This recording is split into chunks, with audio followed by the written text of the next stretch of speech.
अच्छा देखो, ऑलरेडी हम लोग काफ़ी कंसेप्ट डिस्कस कर लिया बजट का। ठीक है, फिक्स बजट रिलेटेड क्वेश्चंस हो गया, फ्लेक्सिबल रिलेटेड हो गया, है ना। मेजरली जो पेंडिंग क्या है, मास्टर बजट। अब ये मास्टर बजट होता क्या है? What is master budget? जहां पे मेरा पूरा कॉस्ट शीट आ जाए विद द प्रॉफिट। ठीक है, सेल्स में से जब अपन कॉस्ट शीट के तरीके से एक्सपेंसेस माइनस करेगा तो उसको मास्टर बजट बोलता है। पहले कॉस्ट ऑफ प्रोडक्शन होगा, फिर कॉस्ट ऑफ सेल्स होगा। कॉस्ट ऑफ प्रोडक्शन में भी क्या करेंगे, पहले प्राइम कॉस्ट, फिर फैक्ट्री ओवरहेड, फिर एडमिनिस्ट्रेशन ओवरहेड, उसके बाद office administration, selling and distribution. That is the master budget. हर एक एलिमेंट के ऊपर में अपन बजट बनाएंगे, that is the master budget. Master budget in short, सारे कॉस्ट एलिमेंट का जब हमने बजट बना लिया है, जैसे हमने परचेज बजट बना लिया, कंजम्पशन बजट बना लिया, प्रोडक्शन बजट बना लिया, एक्सपेंस बजट बना लिया, कैपिटल एक्सपेंडिचर बजट बना लिया, कैश बजट बना लिया। सारे बजट्स बनाने के बाद जब आप एक ओवरऑल एक शीट में प्रेजेंट करते हैं तो उसको अपन बोलते हैं मास्टर बजट। ठीक है, तो एकदम नॉर्मल कॉस्ट शीट का तरह ये देखना। एक क्वेश्चन है आपके बुक में, इलस्ट्रेशन नंबर 6। Illustration number 6।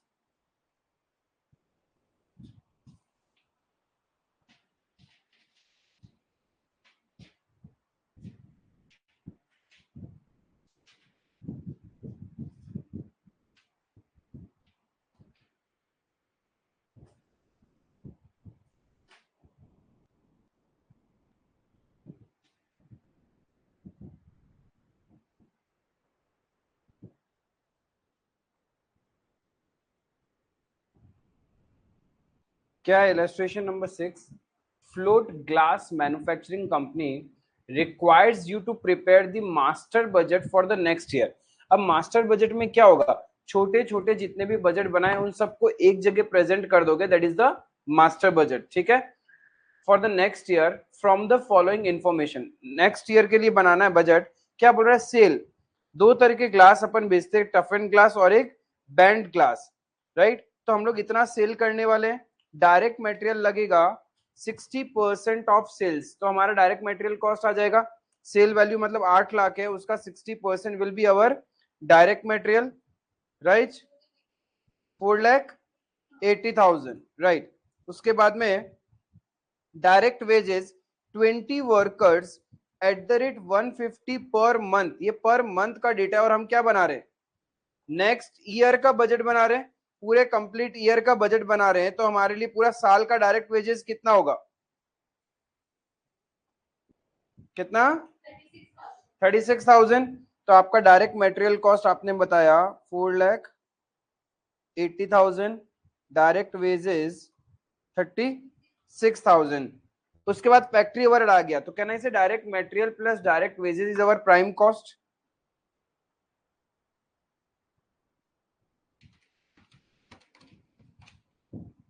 5,16,000 हमारा प्राइम कॉस्ट है। उसके बाद फैक्ट्री ओवरहेड है। फैक्ट्री ओवरहेड में क्या क्या है, इनडायरेक्ट लेबर। इनडायरेक्ट लेबर कितना है,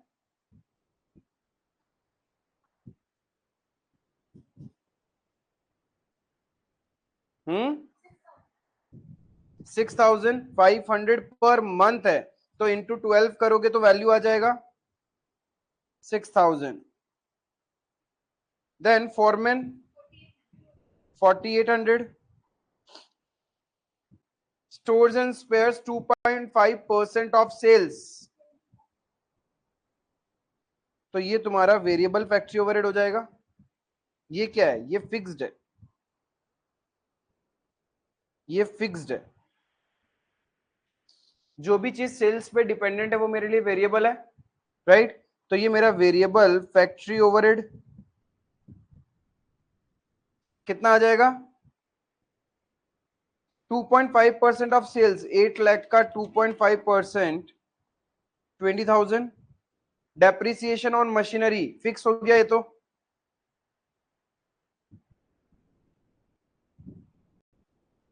लाइट एंड पावर कुछ नहीं बोला, पूरा साल का बता दिया, तो फिक्स मान लेते हैं, क्योंकि जो भी चीज सेल्स पे डिपेंडेंट है वो वेरिएबल होगा, बाकी fix. Repairs and maintenance fix या सेमी वेरिएबल, क्या माने, repairs and maintenance semi variable होता है, फिक्स नहीं होता है, ठीक है। तो इसको वेरिएबल के अंदर दिखा देंगे, अब सेग्रीगेट करने का तो कुछ है नहीं हमारे पास। Repairs and maintenance normally semi variable होता है, जब हमारे पास सेग्रीगेशन नहीं है तो इसको वेरिएबल के अंदर दिखा देंगे। Other sundries 10% of direct wages, तो मेरे डायरेक्ट वेजेस कितने थे? 36,000 का 10%, ये मेरा फैक्ट्री का सारा खर्चा हो गया। कितना आ जाएगा?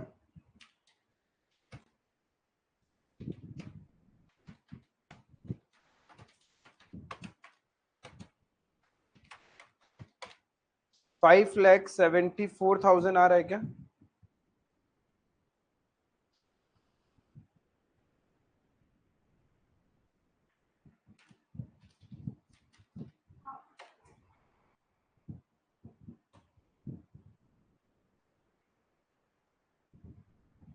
अब सेलिंग एंड डिस्ट्रीब्यूशन का खर्चा दिया 36,000 पर ईयर, वो भी ऐड कर लो और सेल्स में से माइनस करेंगे तो प्रॉफिट निकल जाएगा। This is the budget. Master budget में कोई लंबा चौड़ा कहानी नहीं होता, नॉर्मली प्लॉट करना होता है। तो इधर एकदम वार्म अप क्वेश्चन था। इस कैटेगरी में अपने को और कुछ क्वेश्चंस करना है ना। देखो, प्रैक्टिकल क्वेश्चन नंबर 5 कर लिया था क्या? Practical question number 5 and compiler का क्वेश्चन करेंगे तो ज्यादा आइडिया लगेगा। एक बार जस्ट इसको सीधा सीधी नॉर्मली प्रेजेंट कर दो, कुछ भी नहीं था। 5 कर लिया था, कंपाइलर क्वेश्चन नंबर नहीं किया, 16 17 ना, वो अपन पहले देखेंगे एंड उसके बाद में करेंगे तो हो जाएगा। ओवरऑल समझ में आया मास्टर बजट क्या है? कुछ भी नहीं है, खर्चों को बस प्लॉट कर देना, that is the master budget. ऊपर में हेडिंग डाल देना master budget for the year ended, जो भी ईयर रहेगा।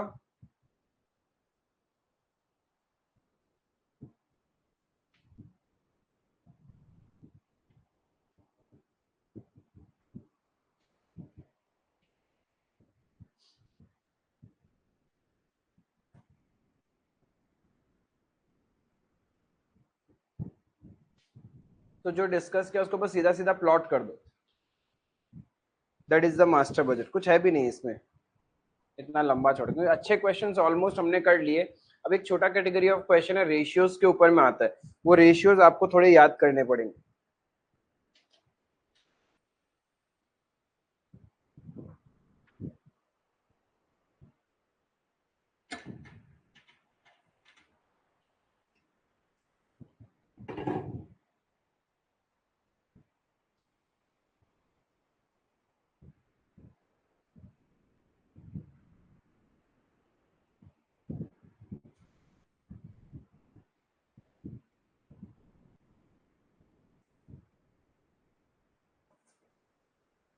हमेशा देखना, जब सेल्स वैल्यू दिया हुआ हो, कॉस्ट दिया, तो हमेशा सेल्स माइनस कॉस्ट करना।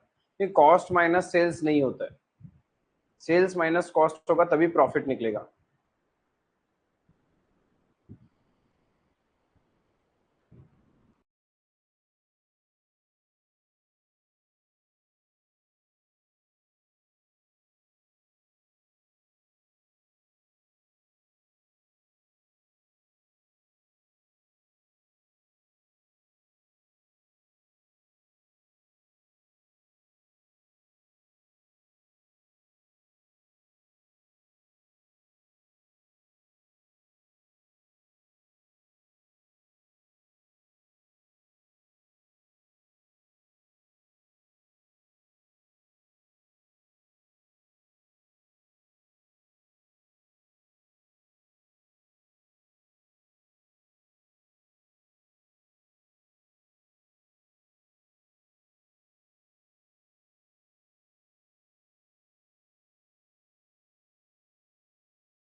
ठीक है, हो गया ये वाला।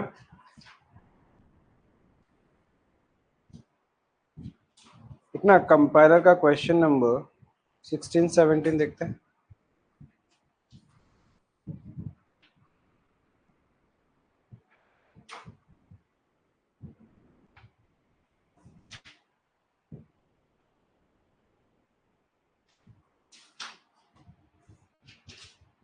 सिक्सटीन ऐसा हमने किया है क्वेश्चन, प्रैक्टिकल क्वेश्चन नंबर 5 के जैसा है ना?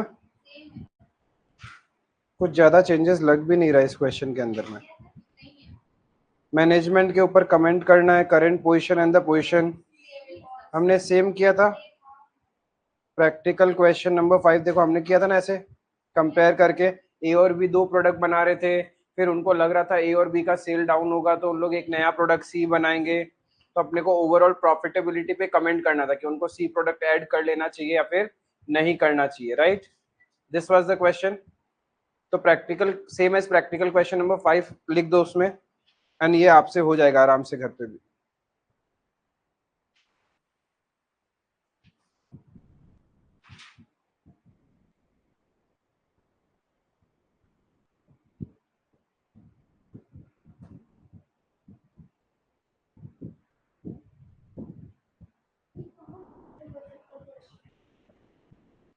यही है, मतलब यही कैटेगरीज है, ऐसा कुछ है नहीं। मास्टर बजट मतलब overall profitability statement banana, that is the master budget. जब तुम सारे एलिमेंट ऑफ कॉस्ट एक जगह प्लॉट कर दो तो वो हो गया मास्टर बजट। जब तुम अलग अलग बनाते हो, प्रोडक्शन अलग, परचेज अलग, तो वो हो गया तुम्हारा फ्लेक्सिबल। फ्लेक्सिबल नहीं, उसको फंक्शनल बजट बोलेंगे। फ्लेक्सिबल का मतलब है तुम्हारे पास एक बजट दिया हुआ रहेगा जिसको तुम बदल के जितना एक्चुअल आउटपुट हुआ है उसके अकॉर्डिंग बजट रीफ्रेम कर सकते हो, तो वो हो गया फ्लेक्सिबल बजट।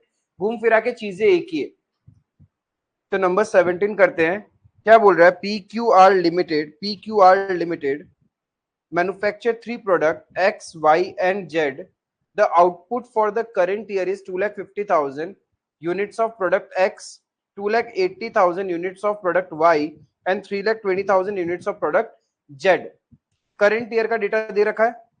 अभी एट प्रेजेंट हम इतना बनाते हैं X Y Z. Selling price of the product X is 1.25 times of product Z, whereas product Y can be sold at double the price at which product Z can be sold. तो Z का मेरा X है, तो X का कितना होगा? 1.25x, और Y का यही बोलना चाह रहे हैं ना? Product Z can be sold at a profit of 20% on its marginal cost. ये इंपॉर्टेंट टर्म है। मार्जिनल कॉस्ट में मतलब हम क्या लेते हैं? बोलो बोलो।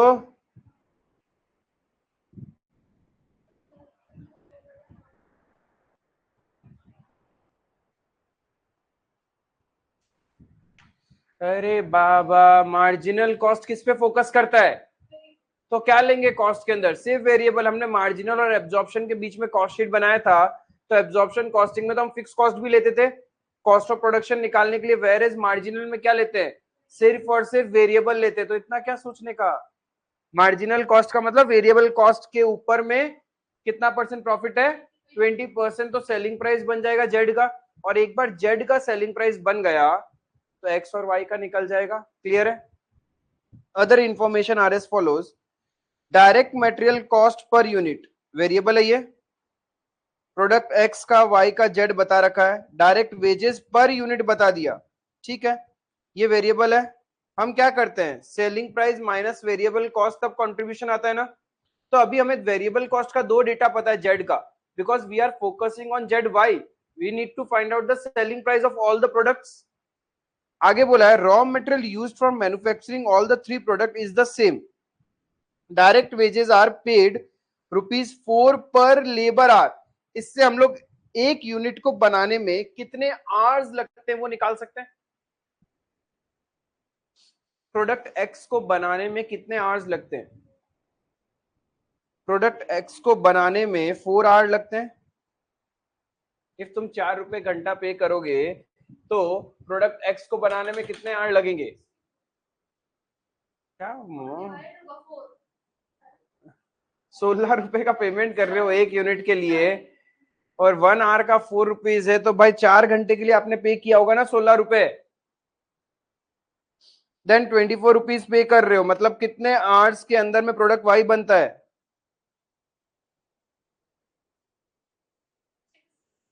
और प्रोडक्ट जेड 4 आवर में। Total overhead cost of the company is 52,80,000 for the year, out of which ₹1 पर labour our is variable and the rest is fixed. देखा, देख रहे हो तुम? ₹1 पर लेबर आवर इज वेरिएबल, तो यानी मेरा वेरिएबल मैन्युफैक्चरिंग ओवरहेड निकल गया, या वेरिएबल ओवरहेड निकल गया।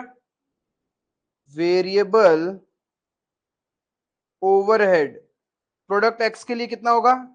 4 पर लेबर आवर बोला है ना, प्रोडक्ट वाई के लिए, और प्रोडक्ट जेड के लिए 4। तो प्रोडक्ट जेड का टोटल वेरिएबल कॉस्ट कितना हो गया?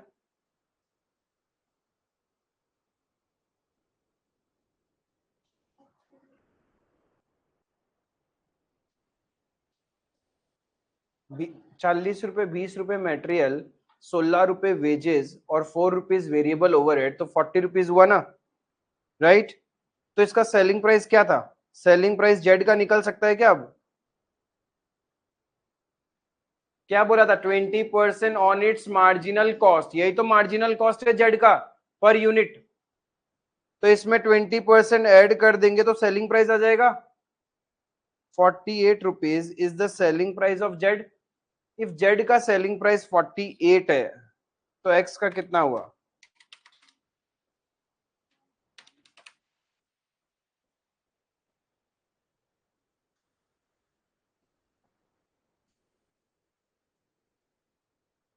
अरे 48 इंटू 1.25, क्या हो गया? जेड का 48 है, एक्स का कितना होगा? 48 इंटू 1.25, ₹60 पर यूनिट, और वाई का 48 का double. Selling price per unit आ गया हमारे पास, वेरिएबल कॉस्ट पर यूनिट पता है, तो कंट्रीब्यूशन पर यूनिट आ जाएगा ना। आई बात समझ में? फिर मल्टीप्लाई बाय यूनिट्स करेंगे तो टोटल कंट्रीब्यूशन आ जाएगा। कोई दिक्कत है क्या? कोई दिक्कत नहीं है।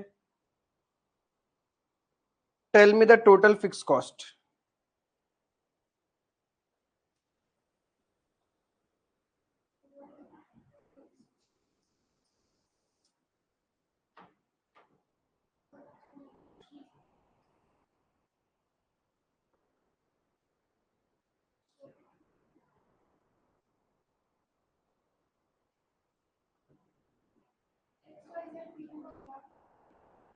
भाई फिक्स कॉस्ट तो फिक्स ही रहेगा ना। अबे सोचो, तुम्हारे पास 52,80,000 टोटल ओवरहेड्स है, उसमें से कुछ वेरिएबल है और कुछ फिक्स है। वेरिएबल हमें पर यूनिट का पता है, एक्स का पर यूनिट वेरिएबल कितना है? ₹4। ₹4 1 पर लेबर आवर था, तो 4 घंटे लगते हैं ना, तो per unit ₹4 is the variable overhead. Total x के कितने यूनिट्स बनाए? 2,50,000 यूनिट्स, तो एक्स का वेरिएबल पार्ट आ गया। फिर वाई का पर यूनिट वेरिएबल ओवरहेड है ₹6, इनटू नंबर ऑफ यूनिट्स करेंगे तो टोटल वेरिएबल ओवरहेड आ जाएगा। सिमिलरली जेड का निकाल लो, तो कितना आ रहा है? गर्मी के साथ साथ दिमाग क्यों जम गया तुम लोग का? ठंड थोड़ी ना है।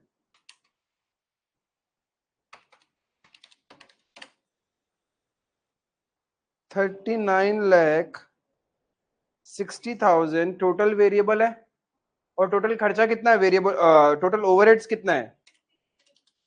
तो फिक्स कितना हो गया? तो मेरा फिक्स्ड ओवरहेड है 13,20,000। if 52,80,000 में वेरिएबल पोर्शन 39,60 है, तो बाकी बचा हुआ फिक्स होगा ना।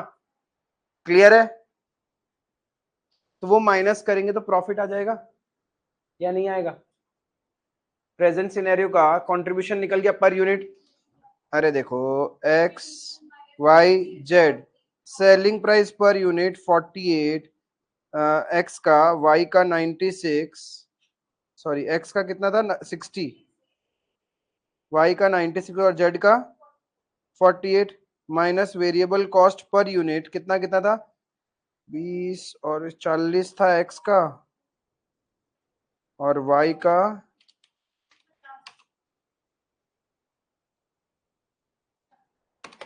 50 40 तो कंट्रीब्यूशन पर यूनिट आ जाएगा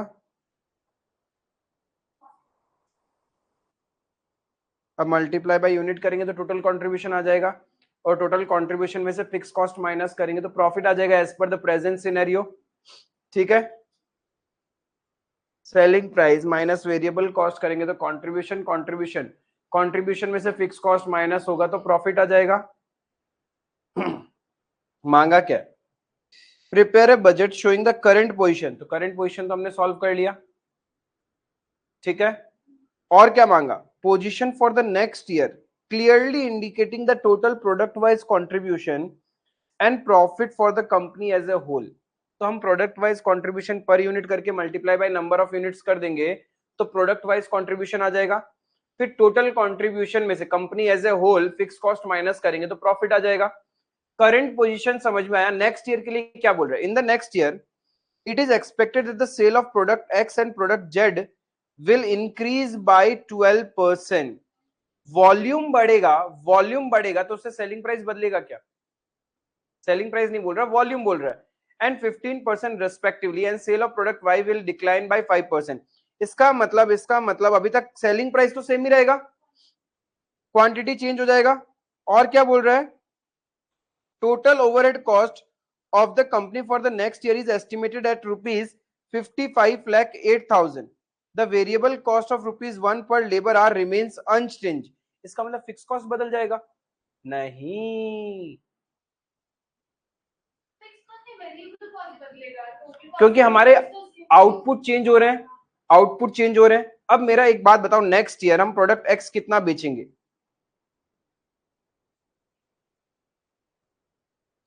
करंट ईयर 2,50,000 का सेल है उसमें 12% इंक्रीज हो जाएगा 2,80,000 का सेल होगा ना नेक्स्ट ईयर के लिए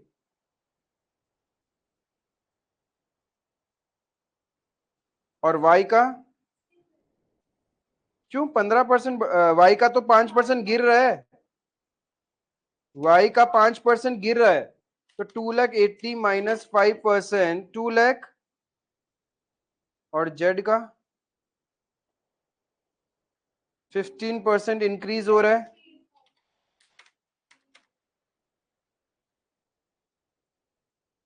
क्लियर है तो अब मेरा वेरिएबल कॉस्ट क्या है वेरिएबल ओवरहेड तो पर यूनिट वेरिएबल ओवरहेड तो सेम ही है पर यूनिट डेटा में कुछ चेंज हुआ है सेलिंग प्राइस सेम है per unit material per unit same है direct wages per unit same है variable overhead per unit same है राइट तो जब हम वेरिएबल ओवरहेड पर यूनिट को नंबर ऑफ यूनिट से मल्टीप्लाई करेंगे टोटल वेरिएबल ओवरहेड आ जाएगा और उसको हम टोटल ओवरहेड से माइनस करेंगे तो फिक्स पार्ट निकल जाएगा ना समझ में आइए तो मेरे को फिक्स पार्ट निकाल के बताओ तो कितना आएगा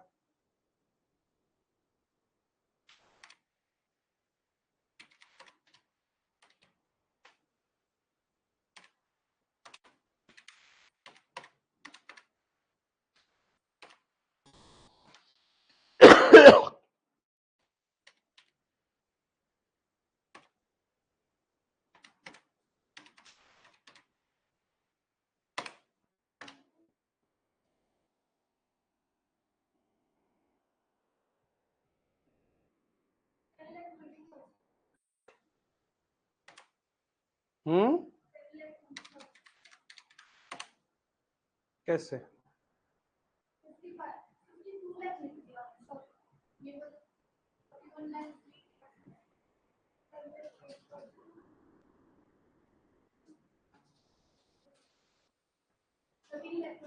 13,20,000 is my new fixed cost. अरे टोटल वेरिएबल कॉस्ट आपका क्या चीज भाई लक सेम रह रहा है हम क्या करें भाई फ्लुक सेम रह रहा है कुछ बदल भी सकता था इज इट क्लियर आई बात समझ में यहां तक कोई प्रॉब्लम बस इसी को प्लॉट करना था क्वेश्चन समझ में आया? कुछ नहीं है, सेल्स में से वेरिएबल कॉस्ट जाएगा, कंट्रीब्यूशन, टोटल कंट्रीब्यूशन दिखा देंगे, फिर फिक्स कॉस्ट माइनस हो जाएगा तो प्रॉफिट आ जाएगा। इसी को कंपेयर करके शो करना है। इससे इजी क्वेश्चन क्या ही होगा एग्जाम में आ जाए तो।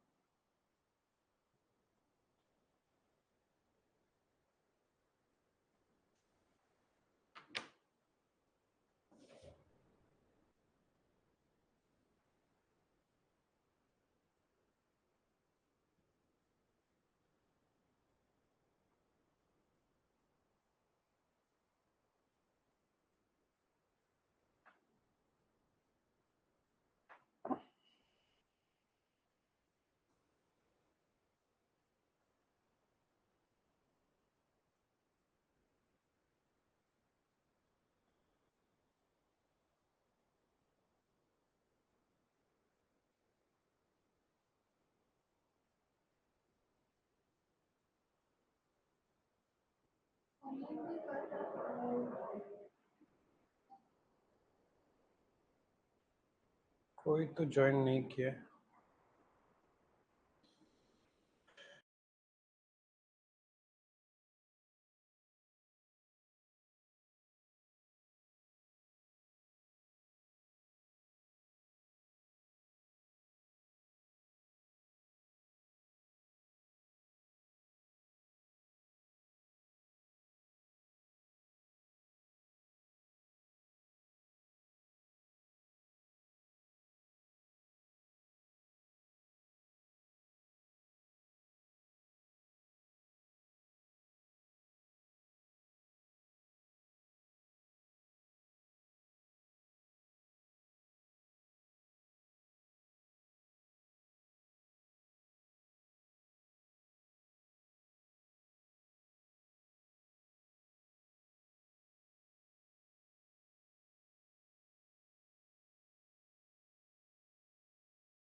क्लियर है ये?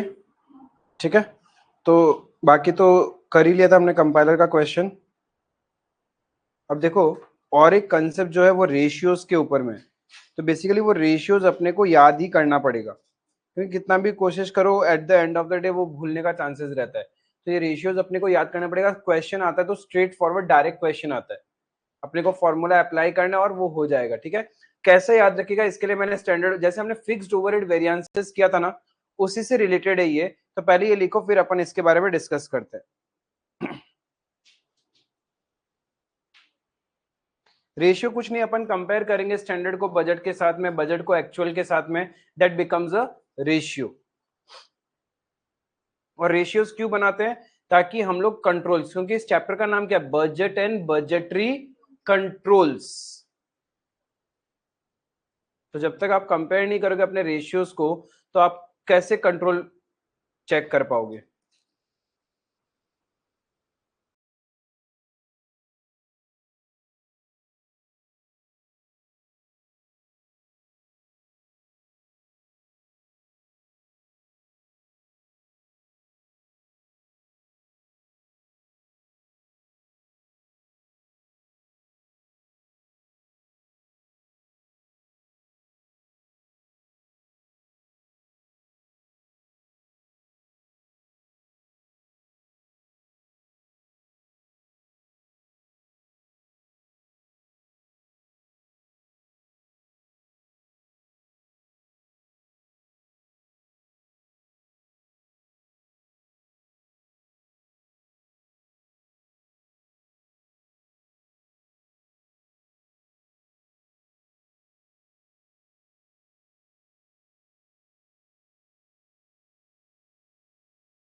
लिखा आपने?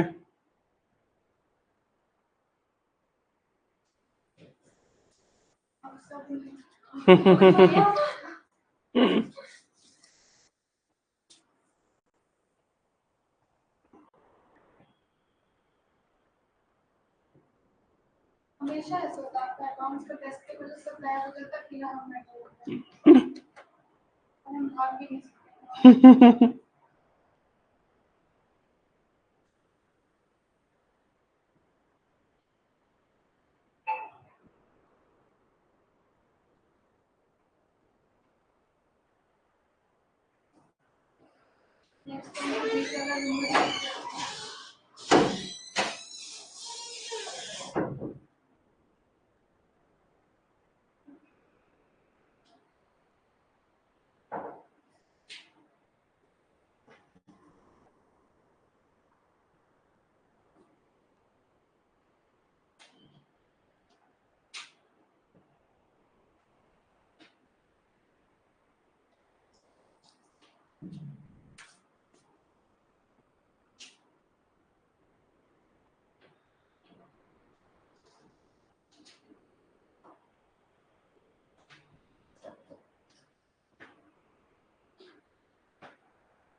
फटाफट लिखो, फटाफट लिखो।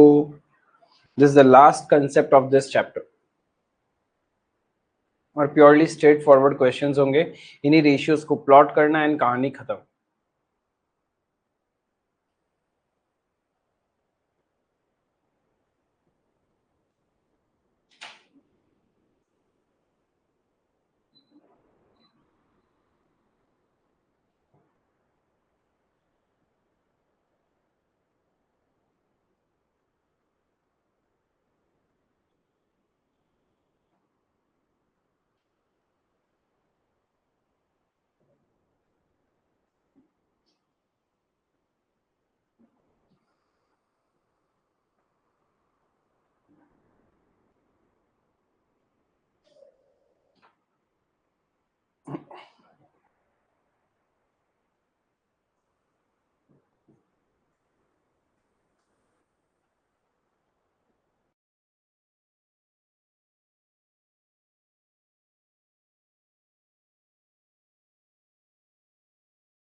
देखो क्या नॉर्मल सर्टेन कुछ रेशियोज है रिलेटेड टू, जैसे efficiency.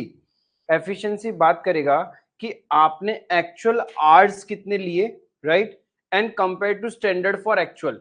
As per the standard आपको कितने आवर्स में काम करना चाहिए था और आपने एक्चुअल आवर्स कितना लिया है, तो उससे आपका एफिशिएंसी पता चल जाएगा। Is it clear? तो एफिशिएंसी में अपन क्या करेंगे, स्टैंडर्ड को एक्चुअल के साथ कंपेयर करेंगे, स्टैंडर्ड को एक्चुअल के साथ कंपेयर करेंगे। वेरेज प्रोडक्शन वॉल्यूम या एक्टिविटी, प्रोडक्शन वॉल्यूम या एक्टिविटी को हम लोग एक तरह से देखें तो बजट वर्सेस स्टैंडर्ड है, ठीक है। यहाँ पे स्टैंडर्ड वर्सेस बजट है, लेकिन ये स्टैंडर्ड भी क्या होता है, स्टैंडर्ड फॉर एक्चुअली तो होता है, यानी हमने कितना सोचा था इतने आवर्स में इतना बना लेंगे, लेकिन स्टैंडर्ड हमारा कितना बना है, दैट इज स्टैंडर्ड को बजट से कंपेयर कर रहे हैं हम लोग। जैसे फिक्स्ड ओवरहेड वेरिएंस में भी यही करते थे वॉल्यूम के लिए, तो यहाँ पे भी अपन क्या करेंगे, स्टैंडर्ड को बजट के साथ कंपेयर करेंगे। स्टैंडर्ड कौन सा होता है, standard for actual, standard for actual. Then calendar ratio में आप कितने दिन एक्चुअल में काम किए और एज पर बजटेड कितना डेज ऑफ वर्किंग हमारी ऑर्गेनाइजेशन में होना चाहिए था। सेम थिंग ये मंथ्स में भी हो सकता है, या फिर कितने नंबर ऑफ आवर्स आपने वर्क किया और एज पर बजटेड कितने वर्किंग आवर्स हमारे पास अवेलेबल थे, या फिर कितने वर्किंग डेज हमें काम करना चाहिए था और एक्चुअल में कितना वर्किंग डेज हमने काम किया। That is my calendar ratio, ठीक है। प्योरली फिक्स्ड ओवरहेड से रिलेटेड है ये। तो तीन रेशियोज, एक एफिशिएंसी, एक वॉल्यूम और एक कैलेंडर। एफिशिएंसी में क्या करेंगे हम, स्टैंडर्ड को एक्चुअल से कंपेयर करेंगे। स्टैंडर्ड कौन सा होगा, standard for actual.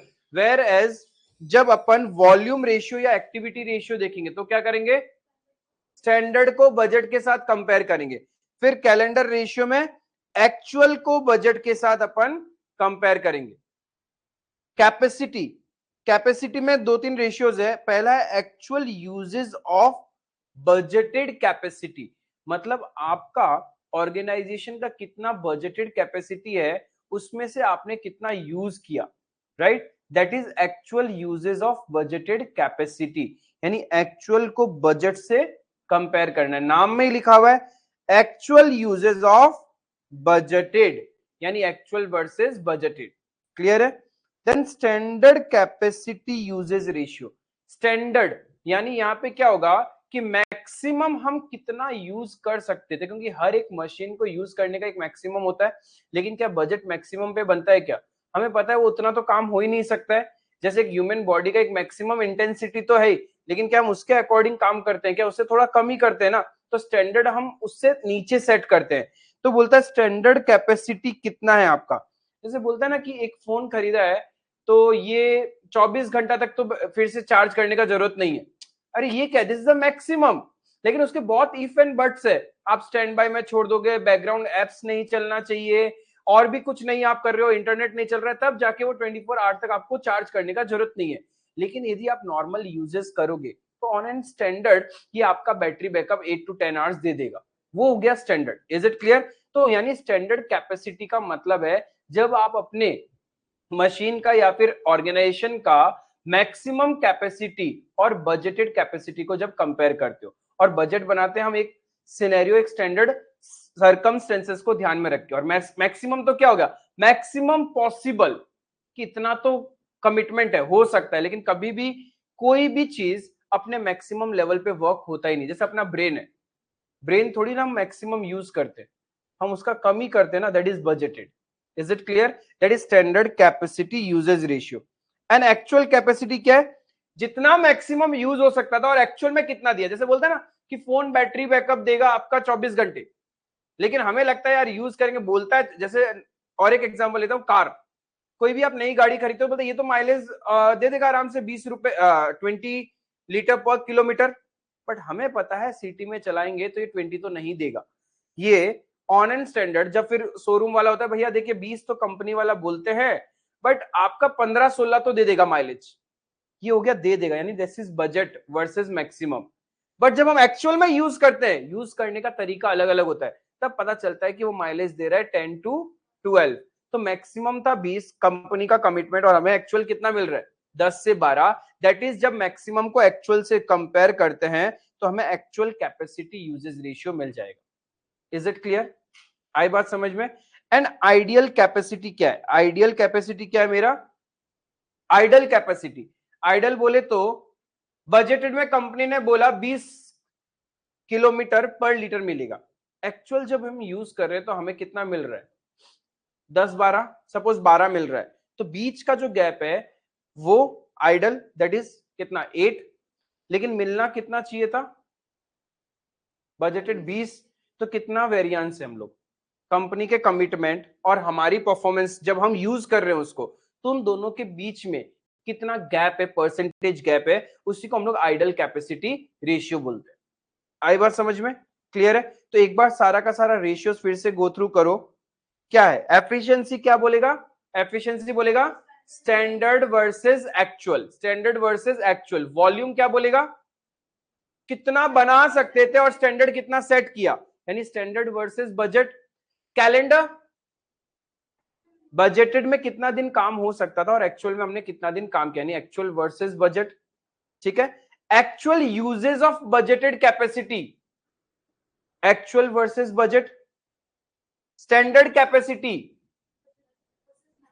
Yes, budget versus maximum, budget versus maximum. और एक्चुअल यूजेज में एक्चुअल वर्सेस मैक्सिमम। और आइडल कैपेसिटी में क्या हो गया, difference of budget and actual divided by budgeted. Is it clear? आई बात समझ में?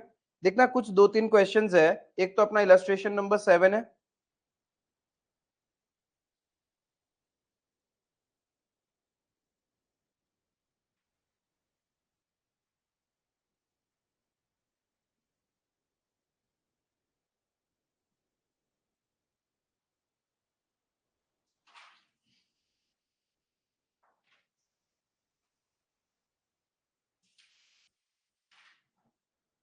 Illustration number 7। Following data is available for DKG and company. Standard working hour 8 hours per day of 5 day per week. एक week में 5 दिन होता है और एक दिन में अपन 8 hours वर्क कर सकते हैं।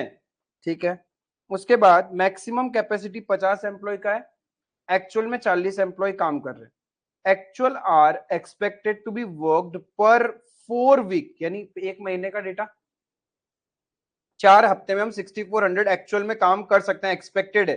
Standard are expected to be earned per 4 week 8000 hours, as per standard 8000। Actual are worked in the 4 week period 6000, standard are earned in the 4 week period 7000 hours. The related period is of 4 weeks, मतलब एक महीने को 4 weeks मान रहे हैं इन लोग। In this period there was an one special day holiday. भाई साहब कितना दिन काम करना चाहिए था, एक दिन तो कम ही हो गया मेरा, यानी एक दिन का नंबर ऑफ आवर्स भी कम हो जाएगा अपना। क्लियर है यहां तक? आगे बोला है you are required to calculate the following ratios. Efficiency, efficiency क्या था? कितने आवर्स आप काम कर सकते थे, मतलब आपको कितने आवर्स में काम करना था डिवाइड बाय कितने आवर्स में काम किया, स्टैंडर्ड वर्सेस एक्चुअल। तो हमारे पास स्टैंडर्ड आवर्स है कितना फॉर एक्चुअल, ये है बाबा। देखो एक है to be earned, to be worked यानी budget, to be earned, to be worked मतलब बजट, और ये है नॉर्मल स्टैंडर्ड अर्नड। अर्नड मतलब जो एक्चुअल काम किया है उसको कितने आवर्स में करना चाहिए था। एक्चुअल आवर वर्कड है 6000 और उसी उसी के अकॉर्डिंग स्टैंडर्ड फॉर एक्चुअल कितना है मेरा 7000 hours. 7000 hours is my standard for actual. ये है मेरा स्टैंडर्ड फॉर एक्चुअल। तो स्टैंडर्ड वर्सेस एक्चुअल कितना हो जाएगा?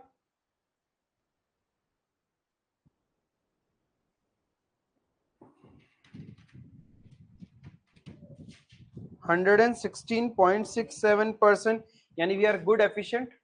100% से ऊपर है तो हम लोग एफिशिएंट है, और 100% से नीचे आएगा तो इनएफिशिएंट है हम लोग। क्लियर है? That was my efficiency ratio.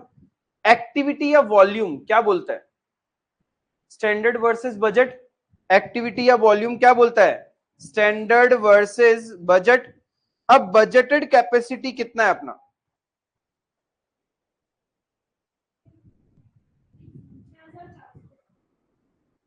Budgeted कितना हुआ? 6400 कैपेसिटी है मेरा।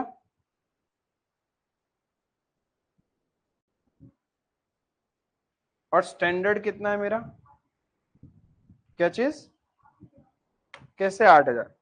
Standard are expected to be earned, मतलब ये तो मेरा मैक्सिमम होगा शायद, मैक्सिमम कैपेसिटी। मैक्सिमम कैपेसिटी कैसे है, निकाल के देखे क्या? देखो हमारे पास मैक्सिमम एम्प्लॉय कितना काम कर सकते हैं? 50। एक दिन में एक एम्प्लॉय कितना काम करेगा? 8 घंटा। तो एक दिन का आवर्स हो गया। एक वीक में इंटू 5, और एक पीरियड में कितना वीक्स है? तो this is the maximum capacity. कितना आ रहा है? तो यानी जो ये 8000 है ये क्या है? Maximum. This is my maximum capacity. तो हमें निकालना क्या है? एक्टिविटी। एक्टिविटी में क्या करते हैं हम? Budget versus standard versus budget. Standard versus budget करते हैं। स्टैंडर्ड फॉर एक्चुअल कितना है? 7000। बजट, तो standard by budget 7000 divided by 6400 into 100 कितना आ गया?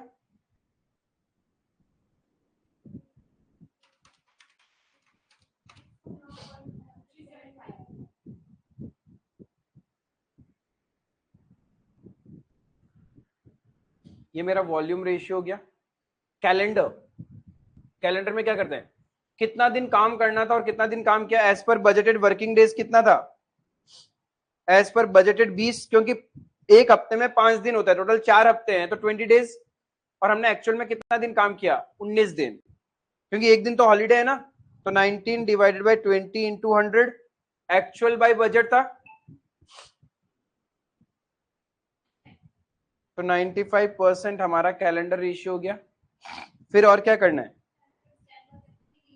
स्टैंडर्ड कैपेसिटी यूजेस क्या बोलता है? मैक्सिमम कितना कर सकते हैं और स्टैंडर्ड में कितना होगा। तो मैक्सिमम हम कितना यूज कर सकते हैं? 8000। और स्टैंडर्ड बोले तो बजट, स्टैंडर्ड बोले तो बजट 7000। क्यों? वो तो स्टैंडर्ड फॉर एक्चुअल है।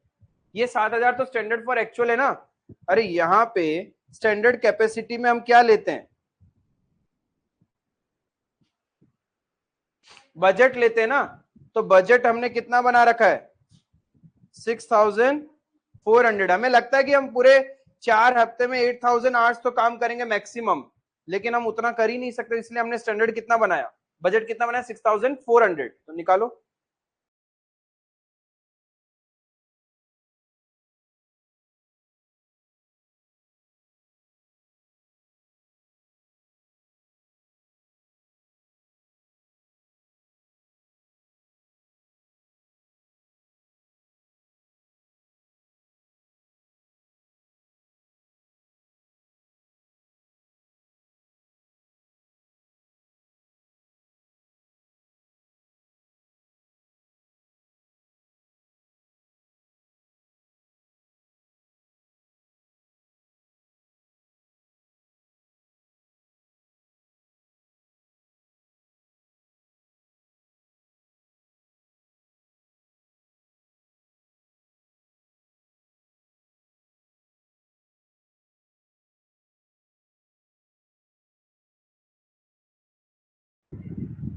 80%। समझ में आया? Standard capacity usage ratio. Standard capacity क्या है? जितना मैक्सिमम कर सकते हैं और बजट कितना बनाया, दैट इज स्टैंडर्ड कैपेसिटी। उसके बाद actual usage of budgeted capacity. Actual usage of budgeted capacity मतलब एक्चुअल वर्सेस बजट। बजट कितना है? 6400 और एक्चुअल 6000। तो 6000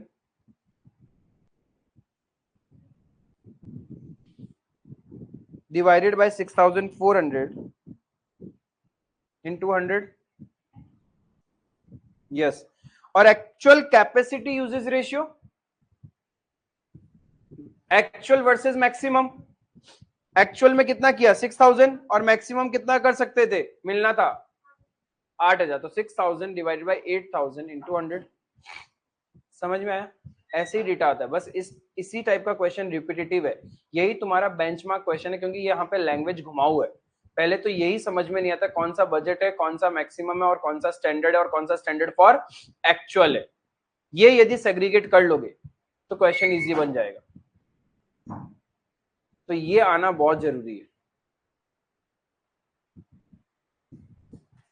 तो सीधा सीधा इसको सॉल्व भी करना, और तो कुछ मेन तो यही चीज था समझना। What is my budget, what is maximum, what is standard for actual and actual.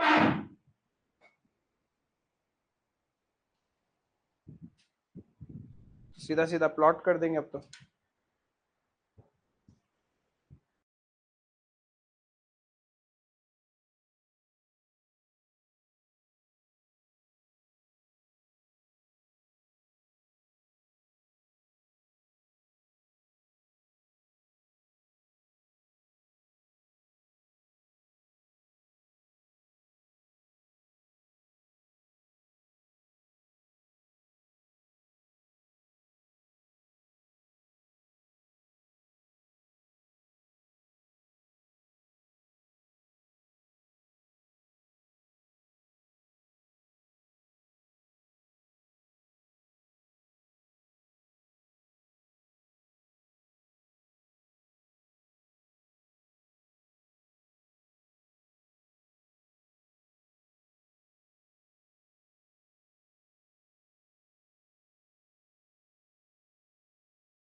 हो गया ये?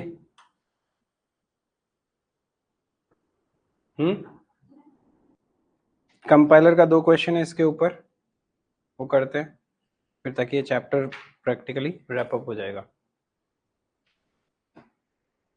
क्वेश्चन नंबर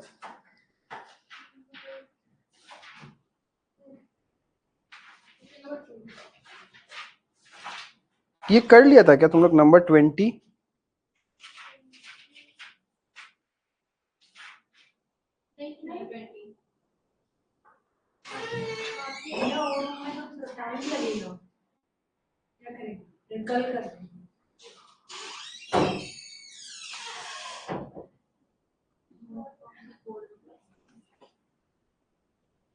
ये नंबरिंग गलत है यहाँ पे। हम्म हम्म, ये करना था 21। 21 इजी है, 21 इजी है। वो 3 लेवल्स पे आपको बस कुछ नहीं है, प्रॉफिट सेट दिखाना है, बजट करना है। 21 इजी है, 18 19 प्रैक्टिकल की तरह सेम है। ठीक है, 20 एक रहेगा, वो करना है। और इधर अपना रेशियोज में नंबर 13 है। 13 कॉपी पेस्ट क्वेश्चन है। देखो अभी जो आपने क्वेश्चन किया था, सिर्फ फिगर्स को चेंज किया गया है, ठीक है। तो ये प्रैक्टिस कर लेना, एकदम सेम कॉपी पेस्ट क्वेश्चन है। पहले इलस्ट्रेशन रिवाइज करना, फिर ये करना।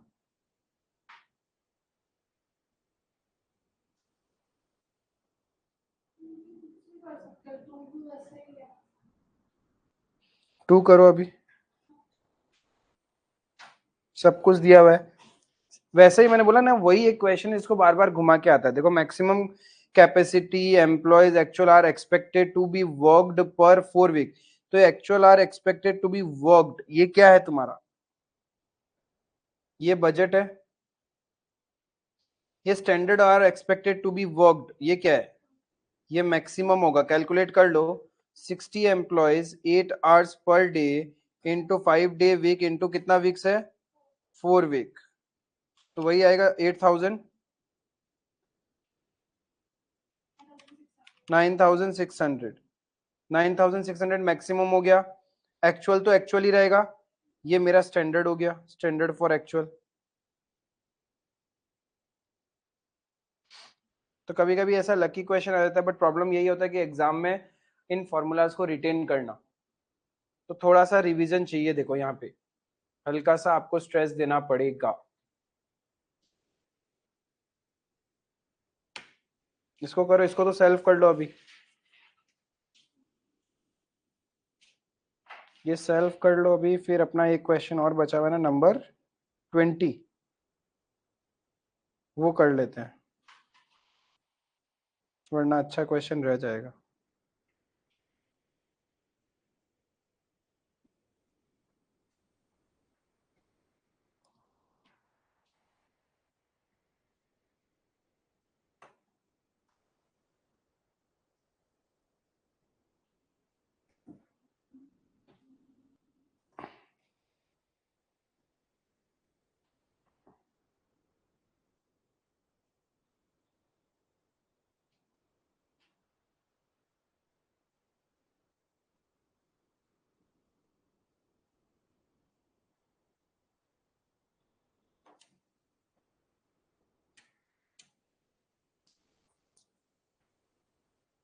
वो हो जाए तो बताना।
हो गया सबका?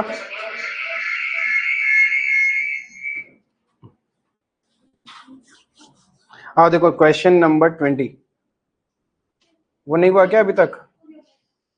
क्या राजा इतना टाइम लगाओगे? Easiest of the question.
हो गया। चलिए क्या बोला 20 नंबर देखो। HL limited produces and sells 4 varieties of beverages. The past data shows different demand patterns for various quarters during the year. The sales quantity and selling price for the month of September 2023 as follows. मतलब क्या एक company है वो produce करता है और cell करता है 4 तरह का ड्रिंक्स। एक है हॉट कॉफी, एक कोल्ड कॉफी, एक फ्रूट जूस और एक कार्बोनेटेड सॉफ्ट ड्रिंक। सितंबर में उनका सेल्स हुआ है इतना इतना और सेलिंग प्राइस पर यूनिट दिया हुआ है अपने को, राइट? आगे बोल रहा है for the quarter October to December. अच्छा ठीक है, ये कौन सा है? सितंबर तक का क्वार्टर है। अब हमें अक्टूबर टू द दिसंबर के लिए बोल रहा है it is estimated that due to climate change the demand for hot coffee would increase every month by 50%। यानी सितंबर में यदि मैंने हॉट कॉफी 1,40,000 सेल किया होगा तो अक्टूबर में कितना करूंगा? 2,10,000। नवंबर में कितना करूंगा? नवंबर में कितना करूंगा? जितना अक्टूबर में किया था उसका 50% और बढ़ा दो, 3,15,000। समझ में आ रहा है ये सब? ठीक है, फिर उस पर और 50% इंक्रीज कर देंगे तो वो मेरा क्या हो जाएगा? दिसंबर का हो जाएगा 4,72,500। तो अक्टूबर नवंबर दिसंबर हॉट कॉफी का कितना हम सेल करने वाले हैं ये पता चल गया। आगे बोल रहा है and the demand for cold coffee would decrease every month by 30% of the previous month। तो कोल्ड कॉफी का अक्टूबर में कितना डिमांड रहेगा?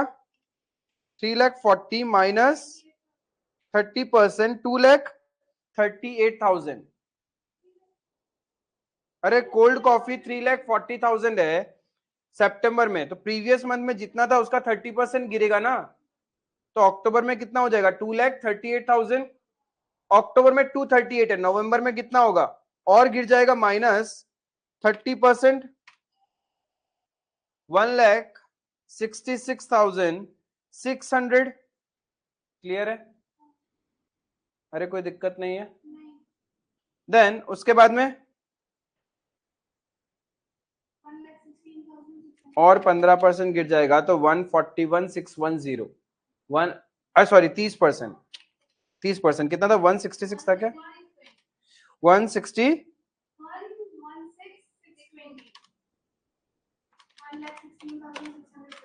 81,634 हो जाएगा ना? क्या था मेरे को डेटा फिर, अच्छा एक सेकेंड। 340 minus 30% minus 30% minus 30%, 1,16,620। अच्छा ठीक है, तो अक्टूबर नवंबर दिसंबर का सेल्स पता चल गया उसका। आगे पता चल रहा है the demand for fruit juice would decrease by 20% in the month of October and thereafter it will remain constant. तो अक्टूबर में हम कितना सेल करेंगे? 3,36,000।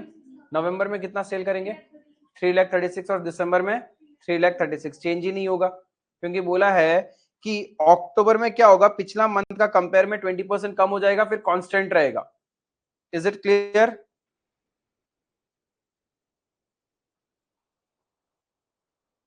ठीक है, next, HL Limited would be able to sell only 60,000 units, 50,000 units, and 30,000 units of carbonated soft drink, respectively, during the month of October, November, and December. ये तो बता ही दिया. There would be no change in the selling price of all the products during the next quarter. Selling price same रहने वाला है हमारा. Standard quantity of closing stock for the period September to December दिया हुआ है. हर एक का closing stock बता दिया. तो जो closing stock है वो next month का opening बन जाएगा.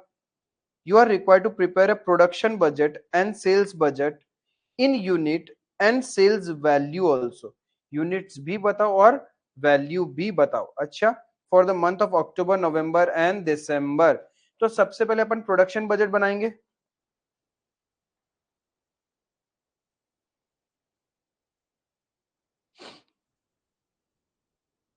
प्रोडक्शन बजट हमें 3 महीने का बनाना है, 3 प्रोडक्ट का बनाना है. कैसे करें? अब हर महीने का अलग अलग करना पड़ेगा. तो 3 प्रोडक्ट है मेरे पास. कितने? 4 प्रोडक्ट है. हाँ, 4 प्रोडक्ट है ना. Hot coffee, cold coffee,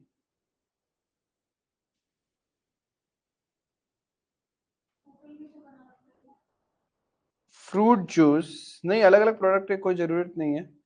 carbonated soft drink.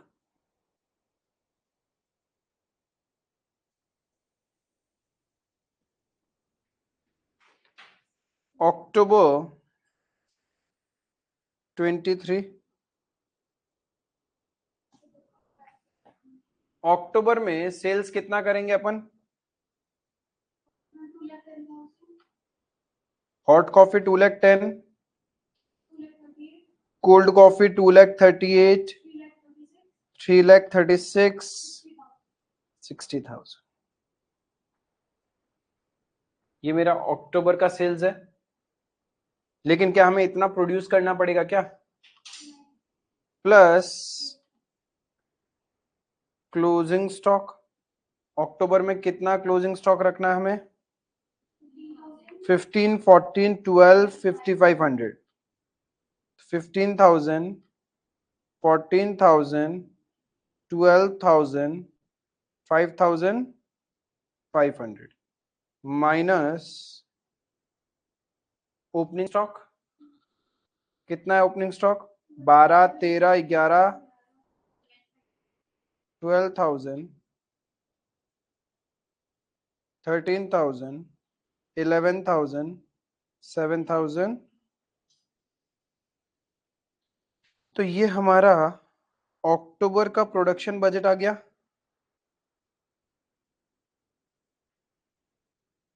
कितना आ रहा है बताओ? 2,13,000,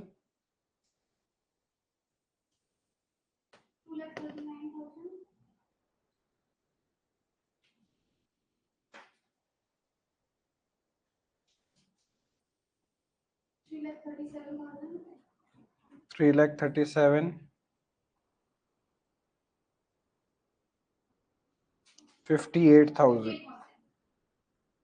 ये हो गया अक्टूबर का प्रोडक्शन बजट.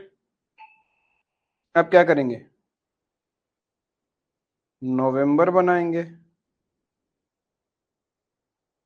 नवंबर का सेल्स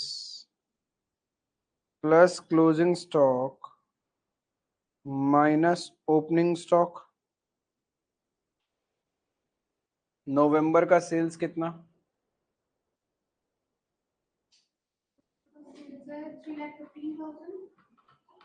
3,15,000. हॉट कॉफी वो तो गिर जाएगा. 166,600. ये कांस्टेंट है और उसका अलग से दिया हुआ था. प्लस क्लोजिंग स्टॉक क्वेश्चन में दिया हुआ है 13, 15, 10, 6, 13, 15, 10, 6,000 माइनस ओपनिंग, जो प्रीवियस मंथ का क्लोजिंग था वही ओपनिंग होगा, 15,000, 14,000, 12,000, 5,500। किसको? अच्छा,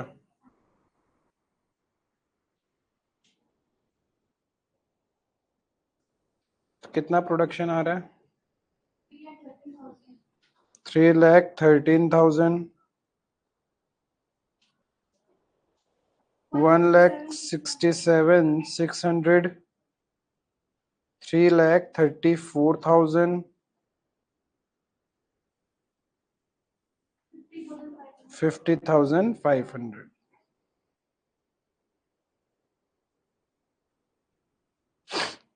December 23,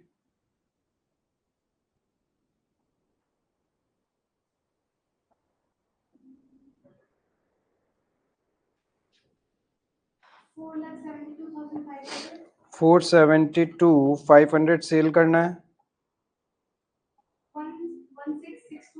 1,16,620 cold coffee, fruit juice 3,36,000 constant, and ये 30,000 प्लस क्लोजिंग स्टॉक 11,000, 16,000, 13,000, 7,000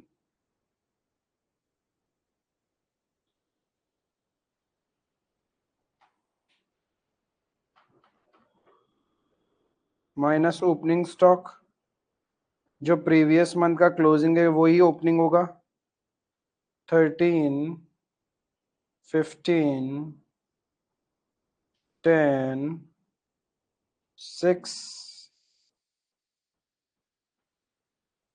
तो what will be the production budget?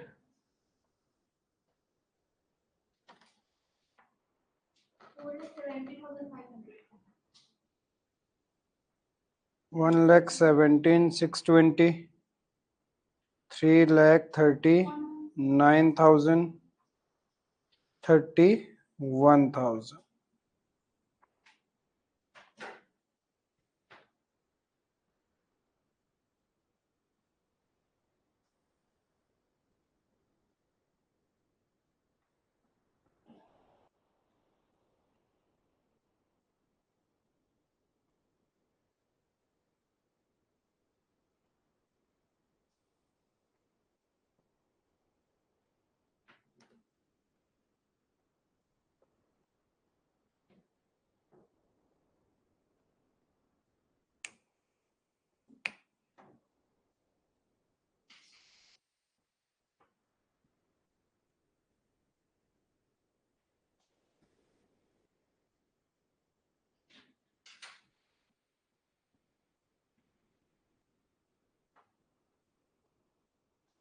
Production budget बना लिया क्वेश्चन का, और एक क्या था रिक्वायरमेंट पार्ट?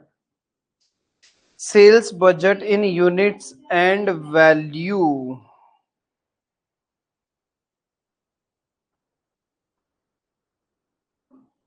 सेल्स बजट 3 महीने का दिखाना है, October, November and December. 3 product, 4 product है। एक है hot coffee,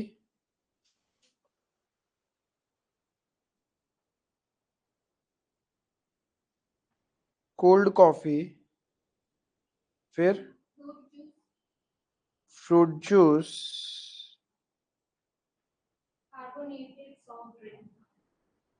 carbonated soft drink.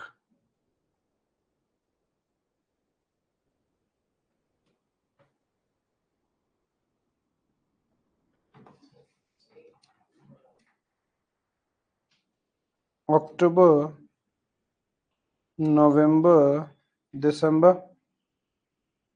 Units, rupees, units, rupees, units, rupees.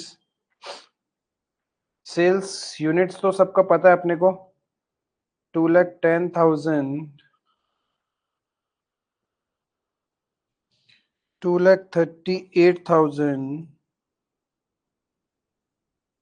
3,36,000 and 60,000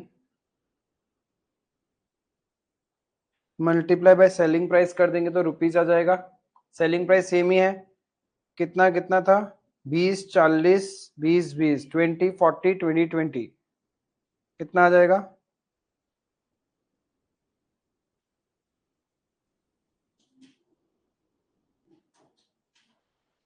42 lakh,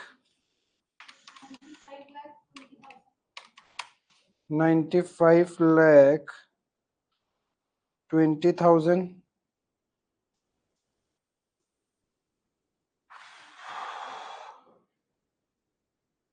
next. Fruit juice भी तो 20 रुपए में बिकता है। 67 लाख 20,000 चाहिए तो रेट लिख दो, at the rate rupees 20, at the rate rupees 40, at the rate rupees 20, at the rate rupees 20।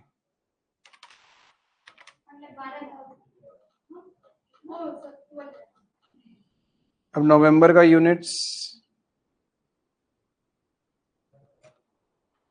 3,15,000, 166,600,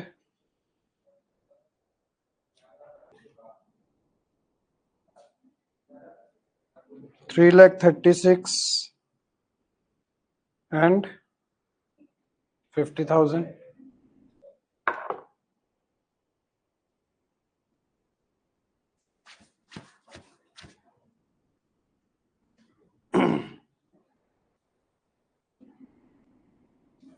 multiply by rupees कर दो,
दिसंबर का सेल्स यूनिट प्लॉट कर दिया, तो वैल्यू 94,50,000,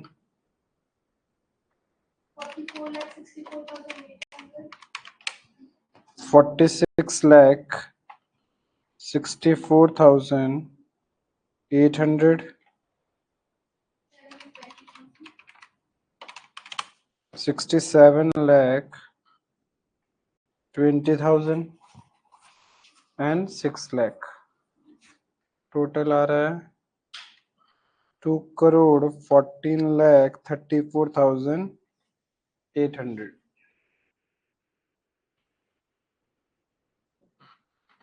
उसका 2,06,84,000,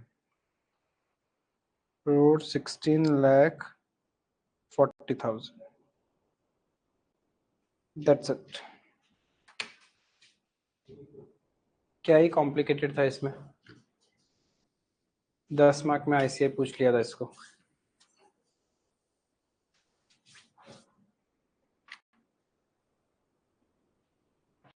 समझ में आया? तो ओवरऑल बजट इतना ही है जितना अपन ने किया, सारा कैटेगरीज लेवल ऑफ क्वेश्चंस अपन ने कर लिया। इन्हीं क्वेश्चन को आप थोरोली रिवाइज कर लो एंड कंसेप्ट को समझ लो तो मोर देन एनफ है। ठीक है, कुछ सर्टेन यदि छोटे छोटे क्वेश्चंस यदि कंपाइलर में बचे तो देख लेना, कुछ थ्योरेटिकल क्वेश्चन होंगे उसको थोरोली रीड कर लेना। ठीक है, क्योंकि वो कभी कभार भूले भट के आ जाते हैं, वो हेल्प करता है अपने को जब टाइम कम बचता है एग्जाम हॉल में। ठीक है, that's all for today, thank you.